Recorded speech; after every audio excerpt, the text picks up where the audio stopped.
2022 చివరి నాటికి బాలీవుడ్ పని అయిపోయింది అంటూ బాలీవుడ్కు ఆబిచ్యురీస్ అంటే సంతాప సందేశాలు ప్రకటిస్తూ వస్తున్న సమయం అది. సౌత్ ఇండియన్ సినిమా పెద్ద ఎత్తున RRR, KGF ఇలా అనేక సినిమాలు భారీ ఎత్తున విజయవంతమవుతూ సౌత్ ఇండియన్ సినిమా అంటే తగ్గేదే లేదు అనే టైప్లో నడిచింది.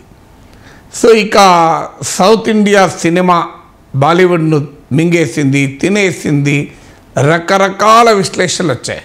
వాస్తవంగా పాండమిక్ టైంలో సౌత్ ఇండియన్ ఫిలిమ్స్ హిందీ బెల్ట్లో చాలా పాపులర్ అయి పోస్ట్ పాండమిక్ అంటే పాండమిక్ తర్వాత సౌత్ ఇండియన్ సినిమాలు ఈవెన్ థియేటర్లో కూడా బాగా పాపులర్ అయ్యాయి. రకరకాల విశ్లేషణలు కూడా వచ్చాయి. హిందీ సినిమాలో ఆ సినిమాలో ఉండే మసాలా లేదు, అందుకే హిందీ సినిమా నడుపుతలేదు, హిందీ సినిమా బాలీవుడ్ నేర్చుకోవాలి అంటూ రకరకాల విశ్లేషణలు వచ్చాయి. కానీ డామిట్ కథ అడ్డం తిరిగింది అన్న కన్యాశుల్కంలో గిరీశం ద్వారా గురజాడ అప్పారావు చెప్పిన మాట అనేక సందర్భాల్లో అనేక రీతుల్లో నిజమవుతుంది. అదే జరిగింది బాలీవుడ్కు పాజిటివ్గా. 2023 చివరి నాటికి మీకు బాలీవుడ్ దశ పూర్తిగా తిరిగిపోయింది. సో ఈ రకమైనటువంటి మార్పుకు కారణం ఏంటి? సో ఈ మార్పుకు కారణం చెప్పే ముందు మనం కొన్ని గణాంకాలు కూడా చెప్పాలి.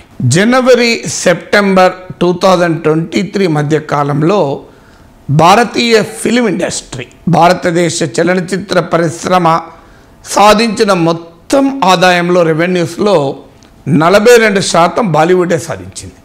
అంటే బాలీవుడ్ ఈజ్ బ్యాక్ అన్నదానికి ఇదొక ఉదాహరణ. వాస్తవంగా ఇండియన్ ఫిలిం ఇండస్ట్రీనే ఒక రివైవ్ అయింది 2023లో. So the best possible year, best year after pandemic.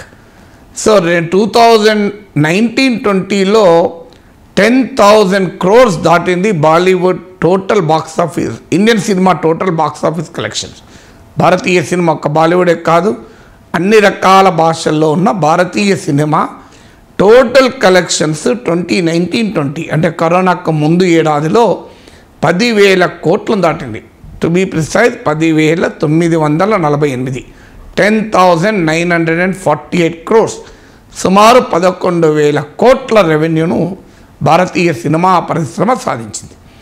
ఇదే రికార్డ్ అనుకుంటే ఇప్పుడు 2023లో మీకు 11,730 crores revenue Indian film industry సాధించింది. అందువల్ల రికార్డు స్థాయిలో మళ్ళీ భారతీయ సినిమా ముందుకు పోతుంది. మీకు ఇయర్ మొత్తానికి హిందీ సినిమా షేర్ లెక్కలు లేవు, కానీ ఇంతకుముందు చెప్పినట్లు జనవరి సెప్టెంబర్ మధ్య ఇండియన్ ఫిలిం ఇండస్ట్రీ టోటల్ కలెక్షన్స్లో 42% హిందీ సినిమాలే.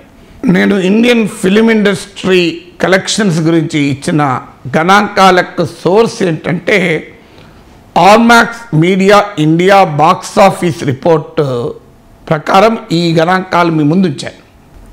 అలాగే మీకు ఈ రివైవల్లో మనకు కనబడుతున్నటువంటి ట్రెండ్ ఏంటి అంటే హూజ్ బ్లాక్ బస్టర్స్ అంటారు. సో అంటే భారీగా సక్సెస్ అయిన సినిమాలు. ఇదివరకు ఫిలిం ఇండస్ట్రీ వర్గాలు 300 crore కలెక్షన్ వస్తే అది బ్లాక్ బస్టర్గా లెక్కేసేవాళ్ళు. ఇప్పుడు దాని బార్ పెంచేశారు. 500 కోట్ల కలెక్షన్ వస్తే ఆ సినిమా బ్లాక్ బస్టర్ అంటున్నారు. సో అలాంటివి మీకు కూడా 3 సినిమాలు, పఠాన్, అలాగే జవాన్, గదార్ 2, ఈ 3 సినిమాలకు కూడా అబోవ్ 500 crores రెవెన్యూ సాధించింది. సో ఈ సినిమా ఇండస్ట్రీ సక్సెస్ యొక్క ఉదాహరణ ఇది. దీంట్లో మరి ఎలా బాలీవుడ్ బ్యాక్ అయింది అంటే అఫ్కోర్స్ షారుఖ్ ఖాన్ లాంటి top actors very successful performance ఒకటే కారణం కాదు. అంటే సినిమా చాలా గ్రాండ్ స్కేల్లో 100,000 కోట్లు ఖర్చు పెట్టి తీస్తేనే సినిమా సక్సెస్ అవుతుంది అనుకుంటే పొరపాటు, లేదు సూపర్ స్టార్స్ ఉంటేనే సినిమా సక్సెస్ అవుతుంది అనుకుంటే పొరపాటు. అఫ్కోర్స్ అది అవసరమే. ఒక జైలర్ కావచ్చు, ఇలాంటి సక్సెస్ కావడంలో సూపర్ స్టార్ల పాత్ర మనం కాదనలేం. కానీ రియాలిటీలో సినిమాలో ఉండే మౌలికమైన ఎలిమెంట్స్, అందులో సినిమాటిక్ ఎలిమెంట్స్ ఉండాలి, అంటే డ్రామా అలాంటి సినిమాటిక్ ఎలిమెంట్స్ ఉండాలి. అలాగే కలెక్టివ్ వ్యూయింగ్ ఎక్స్పీరియన్స్ ఉండాలి. ఎందుకంటే సినిమా థియేటర్లో చూసేటప్పుడు సోలోగా చూడం, మనం కొన్ని వందల మందితో కూర్చుని చూస్తాం. సో ఆ కలెక్టివ్ వ్యూయింగ్ ఎక్స్పీరియన్స్ ఉండాలి. లేకపోతే థియేటర్కి వచ్చి చూడరు, టీవీ ముందు కూర్చొని చూసేసుకుంటారు. అలాగే ఆ సినిమాలో ఎమోషన్ ఉండాలి. హిందీ సినిమా ఫెయిల్ అవుతున్నప్పుడు, సౌత్ ఇండియన్ సినిమా తెలుగు, తమిళ, కన్నడ సినిమాలు సక్సెస్ అవుతున్నప్పుడు ఇదే రకమైనటువంటి విశ్లేషణలు కూడా వచ్చాయి.